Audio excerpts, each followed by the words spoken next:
ज़रा एक मिनट के लिए खुद को एक ऐसी जगह पर इमेजिन करें जहाँ बस खंडरात का ढेर है। आसपास कोई बिल्डिंग, घर या रोड नहीं है, तो बस बल्बों का ढेर। इतने में ही आप देखते हो दूर से धूल मिट्टी का एक तूफान, जिसमें से एक फाइटर जेट निकलता है। ये फाइटर जेट इस जगह पर अभी भी बॉम्बिंग करके निकला है, और जब ये जेट आपके सर के ऊपर से गुजरता है तो आप एकदम से काम से जाते हो कि कहीं यहाँ पर कोई बॉम्ब ना गिरा दे। न जाने कब कहाँ से कौन सा बॉम्ब आपके ऊपर आके गिरे और आपकी जिंदगी का खात्मा कर दे। रोज इसी डर और घुटन में जीना किसी नाइटमेयर से कम नहीं है, लेकिन गाजा के लोग पिछले 2 सालों से इसी नाइटमेयर में जी रहे हैं।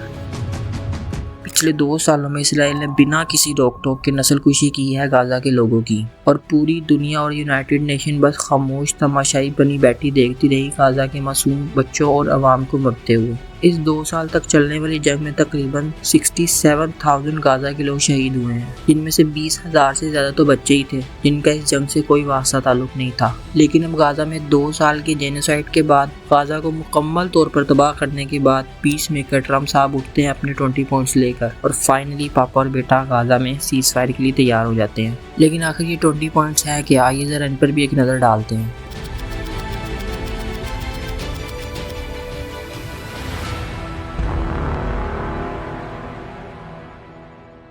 इन सभी 20 पॉइंट्स को इस वीडियो में कवर नहीं किया जा सकता, इसलिए हम सिर्फ इंपॉर्टेंट पॉइंट्स के ऊपर ही बात करेंगे। सबसे पहला पॉइंट कहता है कि गाजा को टेरर फ्री जोन बनाया जाएगा, जो कि अपने नेबर्स के लिए खतरा नहीं होगा। अब पहली बात तो ये है कि गाजा कभी टेरर जोन था ही नहीं, बस आपने उसे टेरर जोन का खिताब दिया हुआ है। दूसरी बात, गाजा खतरा किस नेबर के लिए है? Obviously Israel. और गाजा कितना बड़ा थ्रेट है इसराइल के लिए, इसका अंदाजा आप गाजा को देख के लगा सकते हैं जो इसराइल ने उसका हाल किया है। अगला पॉइंट कहता है कि अगर दोनों साइड इस प्रपोजल को मान जाती हैं तो वॉर फौरन रोक दी जाएगी। अब यहाँ पर वॉर वर्ड की बजाय ट्रम्प साहब को जेनोसाइड का वर्ड इस्तेमाल करना चाहिए था, क्योंकि जंग 2 कंट्रीज की मिलिट्री के बीच में होती है। या फिर ट्रम्प साहब को वॉर और जेनोसाइड की डेफिनेशन ही नहीं पता। आगे बढ़े तो ये पॉइंट कहता है कि इस टाइम के दौरान जितने भी मिलिट्री ऑपरेशंस नहीं जेनोसाइड ऑपरेशंस हैं वो सस्पेंड रहेंगे जब तक कि कंडीशंस जो हैं इस प्रपोजल की वो कंप्लीट नहीं हो जाती। लेकिन अगर कोई साइड नहीं मानती इस प्रपोजल को, तो क्या इसी तरह से जेनोसाइड जारी रहेगा? ये बहुत बड़ा सवाल है। अगला पॉइंट कहता है कि सब होस्टेजेस की वापसी के बाद हमास के सब मेंबर्स जो कि कमिटमेंट कर रहे हैं पीसफुल कोएक्सिस्टेंस के लिए, उन्हें अपने हथियार तबाह करना होंगे। यानी जिनके हाथ में गाजा की प्रोटेक्शन है उन्हें कहा जा रहा है हथियार डालने के लिए। अगर हमास हथियार डाल भी देता है तो उसके बाद भी क्या गारंटी है कि इसराइल दोबारा हमास पर अटैक नहीं करेगा?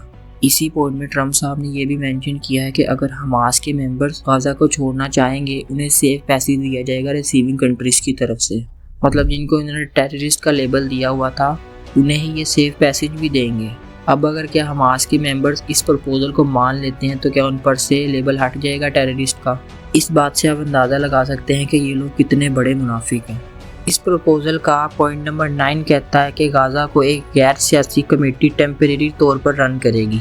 इस कमेटी के मेंबर्स क्वालिफाइड पैलेस्टीनियंस और इंटरनेशनल एक्सपर्ट्स होंगे, और इस कमेटी की निगरानी करेगी एक new transitional body, board of peace, जिसके चेयरमैन होंगे खुद डोनाल्ड ट्रम्प। स्टेट की तरफ से अनाउंस किए गए दूसरे मेंबर्स और former prime minister Tony Blair. अब मैं आपको बता दूं कि टोनी ब्लेयर वही इंसान है जिसने लाखों लोगों का कत्लेआम किया था इराक में, और डोनाल्ड ट्रम्प भी कितने पीस मेकर आप सब अच्छे से जानते हैं। डोनाल्ड ट्रम्प की परमिशन से ही इसराइल ने कतर पर अटैक किया था। यूक्रेन रशिया वॉर में अमेरिका यूक्रेन को स्पॉन्सर कर रहा है, और अमेरिका और इसराइल ने मिलकर ईरान पर बॉम्बिंग की थी। इस सब से आप अंदाज़ा लगा सकते हैं कि ये डोनाल्ड ट्रम्प कितने पीस मेकर है। एक तरफ हमास जो कि गाजा में मिलिटेंट ग्रुप है उसका मुकम्मल तौर पर खात्मा करने की बात कर रहे हैं, और दूसरी तरफ गाजा में अपनी गवर्नेंस लाने की बात कर रहे हैं जो कि अमेरिका और इसराइल के इंटरेस्ट पर चलेगी। मतलब सीधा सीधा गाजा में प्रॉक्सी इंस्टॉल करने की बात हो रही है। लेकिन खैर आगे बढ़े तो अगला पॉइंट कहता है कि हमास और दूसरे फैक्शंस का कोई रोल नहीं होगा गाजा की गवर्नेंस में,